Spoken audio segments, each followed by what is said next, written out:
Welcome to the Moonflower Path podcast. This space is for the highly sensitive, the creatives, the earth-loving, the caregivers, the weirdos, the feelers, the change makers, and dreamers of the world. Here, we are all about guiding you to trust your body intuition so you can find home and shift culture. Through the exploration of somatic practice, self-care, and seasonal ritual, my hope is that you will be inspired to be in harmony with yourself and in a dance with the earth. I'm your host, Carolyn, and I'm so honored and grateful to be here with you today.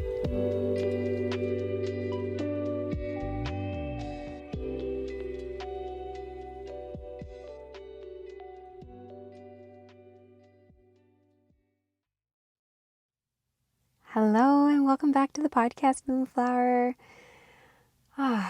It is full on spring here, my friends. Oh my goodness, I feel like I've been saying in so many podcast episodes, it's not springy here yet. And I'm not really here for toxic positivity, so I'm going to be realistic with the fact that the first few weeks, first month or so of spring really was feeling a little bleh, and it was definitely asking a lot of me of turn to the practices that are supportive. Turn to what beauty you can find amidst the muck. There's beauty to be found everywhere, right? All of those wonderful things. And it is feeling really supportive for myself to kind of okay, I don't have to put the work in anymore to maintain a level of feel good sensations. Not that it's all about feeling good all the time, but it is sometimes. And we are hoping to find some ease at some points in our lives. And it's feeling really nice for me and really energizing to be able to just soak in the energy from the natural world, from the world around me. So it's been really lovely. We spent, my wife and I, this past weekend tending to the garden, and I went on a lovely learn about pollinator plants walk with a Moonflower Path community member who's also a dear friend at this point, which I feel really honored to be able to say. And we got one of those swingy egg chairs that is held on a stand, and you sit in it, and it just wraps you up in this cocoon and gently kind of sways. And put out the bird feeder, and it was just so nice to just soak in the energy instead of having to put the energy into maintaining the energy. And let the energy of our animal kin and of our plant spirit kin to replenish my soul. Because if you listened to last week's episode, I was not sounding as as peppy as I might be sounding right now. So let this be a reminder that all is temporary. This too shall pass. If you're finding yourself in a heavy, not peppy period or season, know that this too shall pass. Lean on the supports that you have. Lean on the supports that you can. The self-care supports, the people in your life, the things that you know can help support you through the muck. And know that this too shall pass, and you will be able to replenish yourself without having to put so much work into doing it. So speaking of which, that is a beautiful segue to today's episode. Today we are exploring Yoga Nidra, and this I feel really excited about this episode because I feel like the last few episodes have really been dedicated towards giving you all the information necessary to choose if being a part of the Moonflower Path community space is the right fit. And if you are just listening to this episode listening to this podcast rather for the first time ever, so lovely to have you here. If you do not know, the Moonflower Path community space is the online membership that you can gain access to really help support you on your self-care journey. So through somatic practice like yoga, mindful movement, as well as creative self-care practices that there's a wide range of them. You have access to a full library of resources and also a monthly fireside gatherings and lunar rituals, really there to help you find a deeper connection with yourself, the way that you authentically are, the highly sensitive, the creative and earth-loving soul that you are, to find a deeper connection to yourself in order to then find a deeper connection to the earth, to your magic, so that you can walk back out into the world and actually really create the impact that you're here to create. So if you're interested about that, learning more about that, then check out our website, themoonflowerpath.com. But otherwise, today we are talking about Yoga Nidra. Yoga Nidra, as I'm recording this, I don't know if I'm going to change the title of this episode, so I might edit this out. But as of right now, the episode title is Yoga Nidra, the unsung superstar of self-care. Because in my opinion, Yoga Nidra spans a much wider impact than the one that you might be aware of, which is to help you sleep. Yes, that is absolutely something that it will and can help you with, but I think it's much broader and actually much deeper and much more impactful than just that. So in today's episode, it's a really practical episode. That's why I'm really excited about it, because I hope that you can walk away from this episode having learned a new self-care practice, a new somatic practice that you can put into your self-care toolkit, that you can come back to when you feel like you would benefit from the extra support that you know that you can get from this practice, which you will learn all about in the episode. So let's get into it.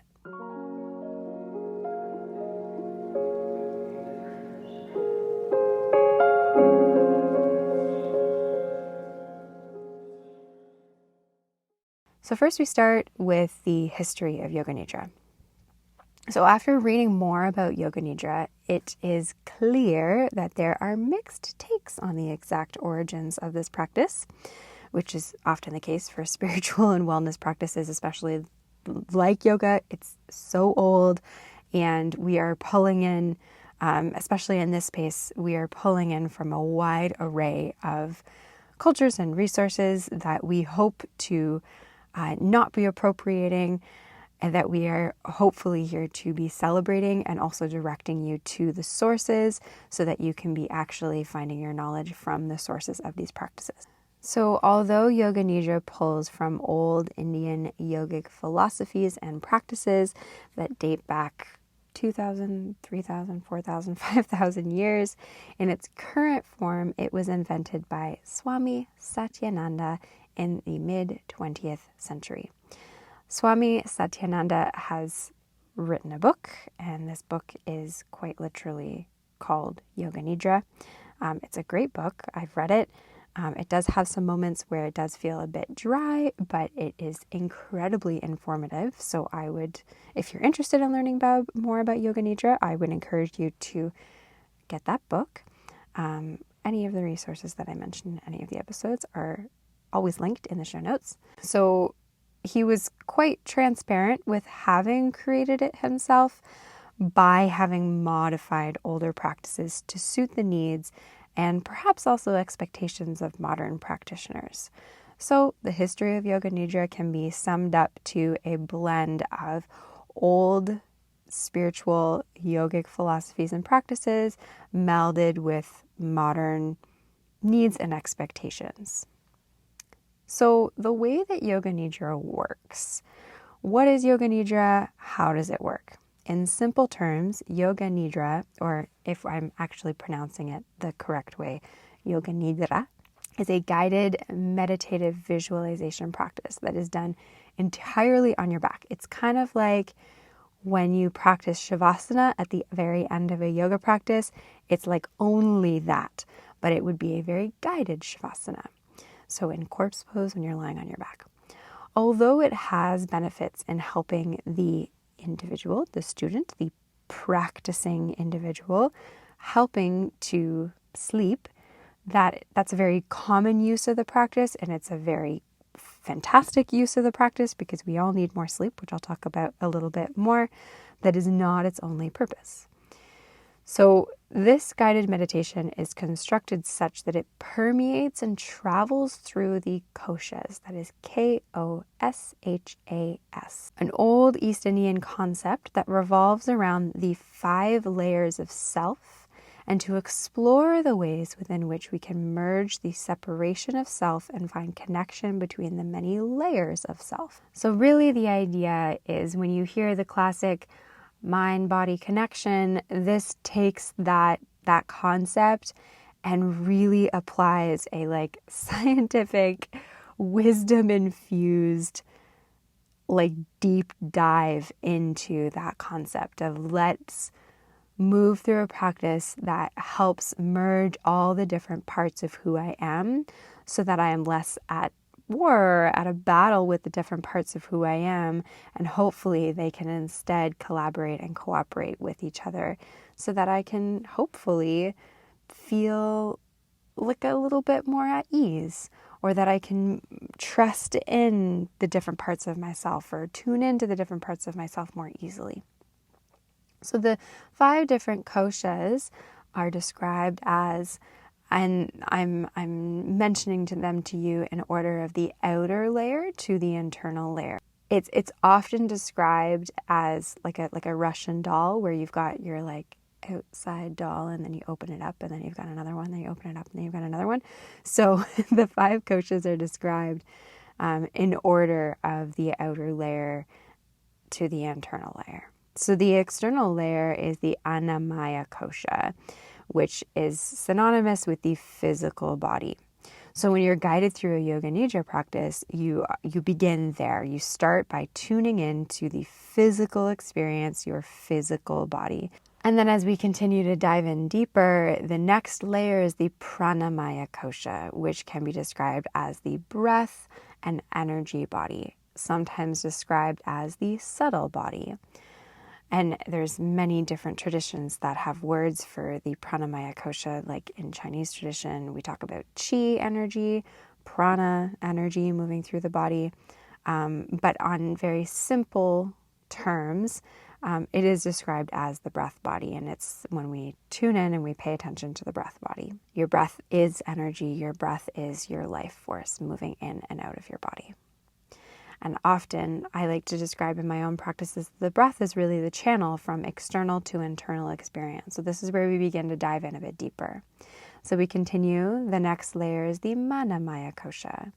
The Manamaya kosha is linked to the left side of the brain, the sympathetic nervous system, and the reactive part of our minds.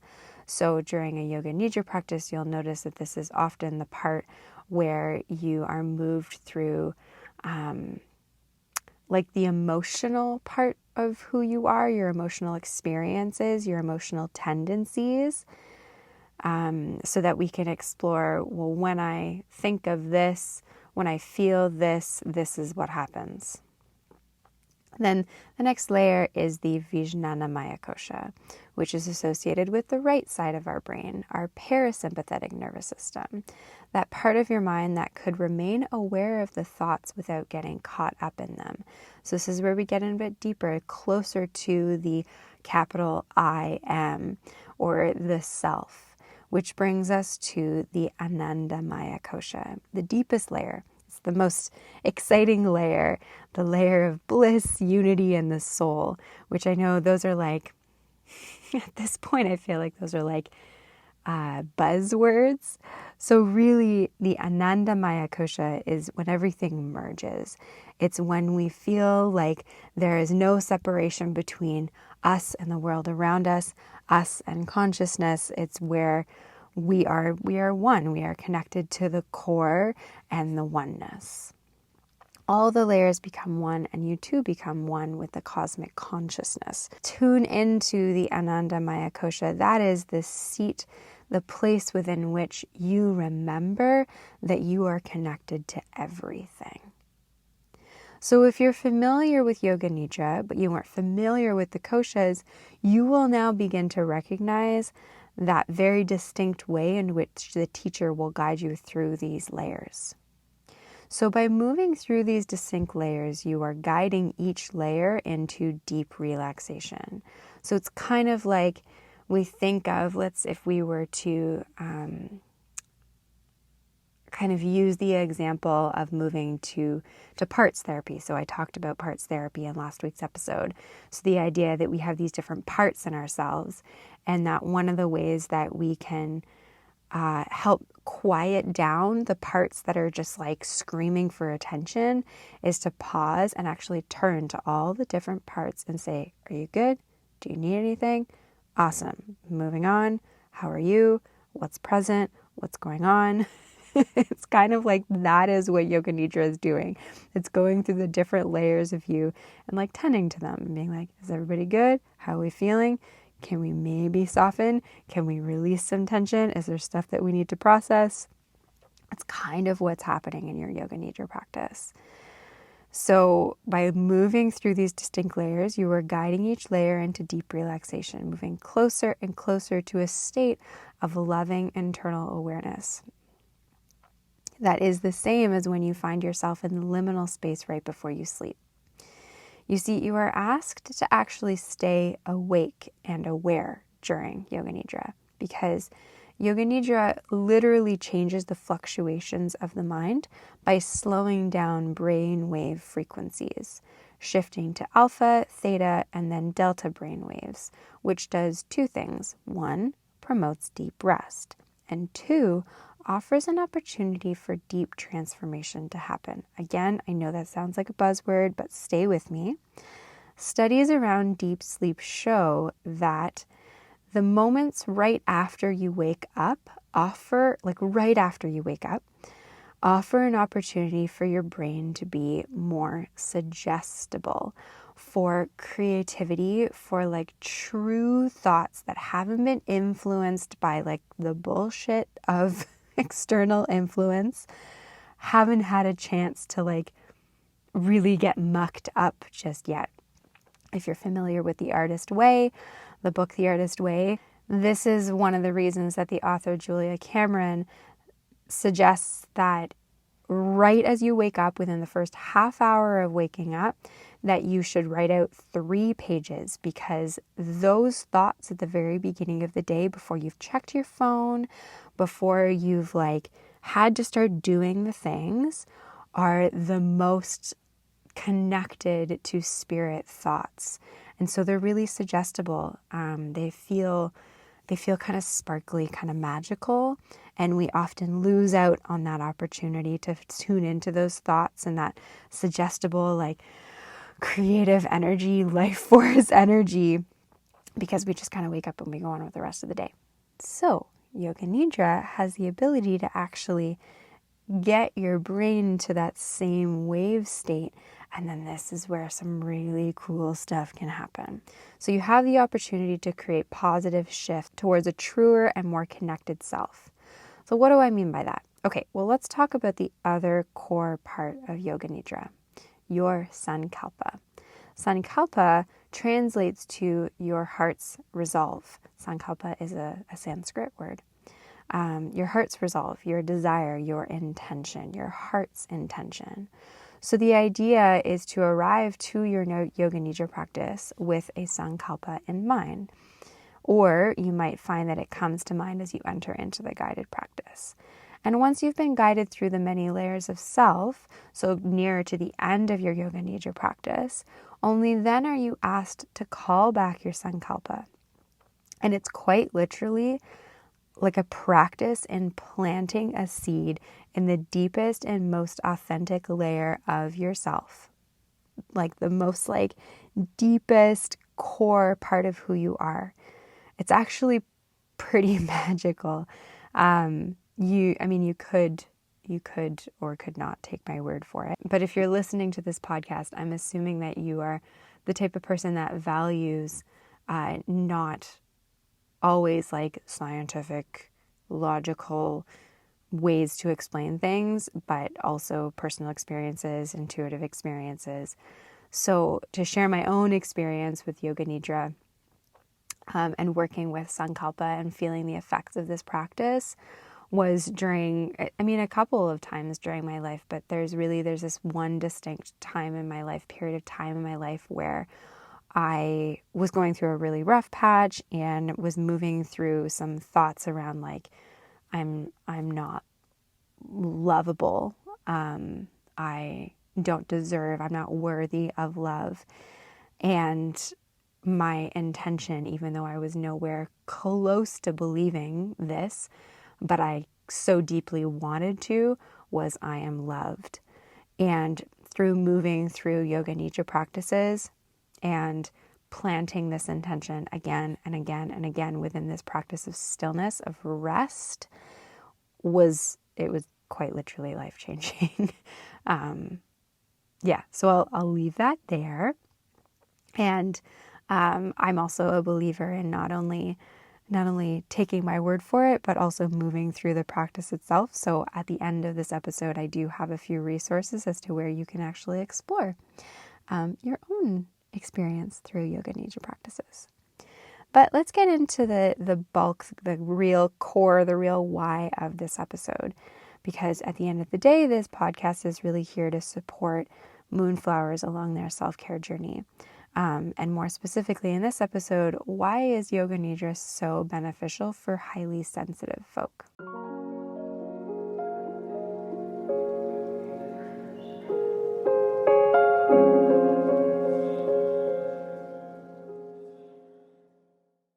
Well, honestly, this practice is beneficial for everyone. Like quite literally everyone can benefit from this practice.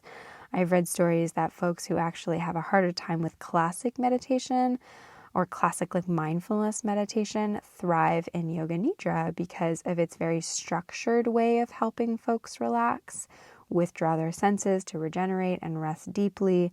That is very guided and is less dependent on the student's ability to be able to practice mindfulness. So it's a really accessible practice. That's one of the main reasons why I love Yoga Nidra and why I am constantly going to talk about it. But let's talk about the why and the how it can be beneficial for HSPs. So to remind you, since I talked about this in episode 10, I talked more about my own experience of being an HSP. But also in that episode, I talked about the 4 main qualities of highly sensitive folk, which are, the acronym is DOES, which might make it a little bit easier to remember. But D is for depth of processing. Our fundamental characteristic is that we observe and reflect before we act. We process everything more, whether we are conscious of it or not. O is for being easily overstimulated, because if you're going to pay more attention to everything, you are bound to tire sooner. Underline the word tire and the link to Yoga Nidra. E is for giving emphasis to our emotional reactions and having strong empathy, which among other things helps us notice and learn. S is for being sensitive to all the subtleties around us. So rest and nervous system soothing practices are key to a thriving life as an HSP, both which are the benefits Yoga Nidra will offer you. Furthermore, and the part that I get the most excited about, is its ability to help you create positive and expansive change in your life. Underline, bold, exclamation marks around this, without the hustle. Don't get me wrong. I'm not saying you should just do nothing ever, but I genuinely don't think that someone who is feeling their best, who is feeling aligned, who is feeling like themselves, would need to be reminded to do more. I believe that if you are offering yourself regenerative, restful, aligned practices, ways to connect to yourself, to come home to yourself, that you don't need any outside resources telling you need to do more, you need to create more, because I know that energy comes from coming home to yourself. So you already have the energy there. We already have enough reminders around our lives to do more, to produce more, blah, blah, blah. So I'm not saying I don't believe in productivity, that I don't believe in doing things. But what I'm saying is we need also external influences that are reminding us that we also need to rest, and that we also can do less, that we also can be. So if anything, we need to be reminded that we are enough, that we are worthy, and that we are perfect by doing less. That rest will help keep the energy present, that there actually can be transformation and powerful shifts that happen within stillness practices. Rest can be a catalyst to a whole internal shift that wouldn't happen within movement and doing. We need both. And I am not bringing, this is not a new concept. This is not something that I have invented. This is, there are leaders in the rest industry that are saying this much better than I am. The first one that comes to mind is Trisha Hersey, the founder of the Nap Ministry. So if being told you are worthy of rest is something that feels like a breath of fresh air, is something that feels really welcoming, I would highly recommend that you check out Trisha Hersey's resources. She has an amazing book called Rest is Resistant. So really, we need more reminders that we are worthy of rest. We need more reminders that we can be creative beings, that we can have the impact that we would desire by turning to practices that feel soul nourishing, that feel replenishing, that feel easeful, that feel soft, that feel good. And if we can create shifts within those practices, if we can create internal shifts within those practices like Yoga Nidra, if we can be reminded that we are loved, that we are worthy, that we are enough, that we are capable within the practice of rest, then why would we not prioritize practices that find that combination of deep transformation and deep stillness? We as HSPs get very easily overstimulated and overwhelmed, which is not a bad thing. I know I'm whispering, but I'm actually what I'm wanting to do is yell it from the rooftops. It is not a bad thing that you get overstimulated or that you get easily overwhelmed. It's simply the way that you're built and the way that you're made. So instead of being in a battle with those parts of who you are, those parts of your awareness, your makeup, let's give them what they need to be able to thrive, which is time to process, time to rest, practices to dim the noise, turn inwards. And if we give those parts of yourself time to recoup, I guarantee they will be able to better show up and actually shift into the gifts that they are, which is deep care, expansive passion, beautiful creativity, empathic abilities, open-hearted love, and so much more, all which can lead to the impact the world needs. So this is why I deeply believe that Yoga Nidra is way more than just a way to help you sleep. While yes, it is, it's way more than that. It's a way to, within rest, within being, remind you of your worth, your care, your love, your enoughness, your magic. We use sankalpas in the practice that are regenerative, soul-nourishing sankalpas that we don't even believe can be true or real, but that our soul, when given the opportunity to receive those words, drinks up like a plant that hasn't been watered in days.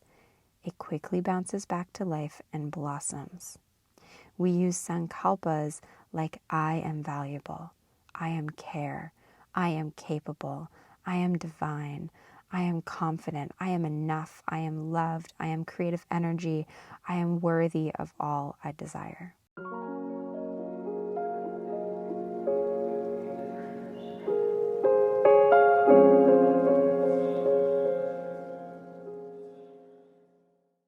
So I feel like I need to take a deep breath, because as you can hear, I'm really passionate about the effect of this practice being way more than just it's almost like a cop-out, like, oh, Yoga Nidra really helps you sleep. Like, it's way more than that. And it's incredibly, incredibly impactful. And it's like, I just get so awe-filled of the impact that Yoga Nidra can have, and that it should be in every Moonflower's self-care toolkit. And if you're like, self-care toolkit, what does that mean? I mean it figuratively, not literally. You might literally have a self-care toolkit, like a box or a bag, or a list of things that are supportive for you, but it might also just be figuratively, like the things, the tools, the resources, the practices that you turn to when you are looking for self-care support. So let's get to the very last part of this episode. Ways to practice Yoga Nidra. So Yoga Nidra is practiced in stillness, laying on your back in a very supported shape. I often recommend to folks to place a bolster under their knees, something under their heels and head, because those parts of the body tend to get quite heavy during the practice. And then it can get kind of painful if the back of your head or your heels when you're like super relaxed or just pressing into the floor. And to cover your body with a blanket and eyes with an eye pillow. The entire practice is guided. All you have to do is listen and follow the guidance and let yourself enjoy the practice. So the Moonflower Path YouTube channel has a few Yoga Nidra practices on it, which I've linked in the show notes. The hands down most popular video on our channel is a morning Yoga Nidra practice to start your day off with stillness. I would very much recommend that you make your way to that practice if ever you find yourself wanting a reminder that you can start your day off really slowly and you don't have to start on like high vibes, high energy. This is a 20-minute Yoga Nidra practice that you can come back to as often as you want to start your day. We also have some Yoga Nidra practices in the Moonflower Path community space. So if you're interested to really dive in, you can explore how to join our community through our website, themoonflowerpath.com, or in the show notes. I've also left some links to some of my favorite Yoga Nidra teachers who all have free practices online. Lastly, one note on the resources that I share. Over the past few years, it's become very clear to me that about 80% of the teachers that I follow and practice with are typically able-bodied and white and often cisgendered women. And you know what's super frustrating is that that's just naturally what gets recommended to me. And I will assume that you probably will resonate with that because of many systemic reasons. So as the years have gone by, I've tried to make more of a point of going out of my way to actually turn to a wider range of teachers that represent all types of bodies and backgrounds. And if you are going off into the YouTube world to find some Yoga Nidra practices, I would encourage you to do the same.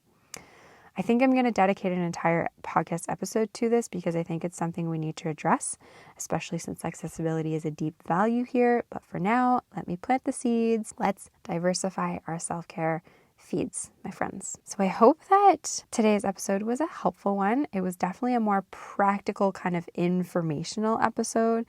So really the goal here was to be able to provide you, dear Moonflower, another resource that you can add to your self-care toolkit, another resource that you can turn to when you feel like you would appreciate more support. So you can find Yoga Nidra support in this community, in this world, but there's also a wide range of resources that you will be able to find by just searching the World Wide Web. Have a wonderful rest of your day, Moonflower. Thank you for being here. Thank you for sharing your time with me, and I look forward to connecting with you again very soon. Thank you so much for listening to today's episode of the Moonflower Path podcast. I'm your host, Carolyn, and ways that you can find more support from me and this cozy community are all found in the show notes. Please consider rating, reviewing, and sharing this podcast with a friend. Those are the best ways to show your support for this free and accessible resource. Wishing you a gentle rest of your day, and I look forward to connecting again with you very soon.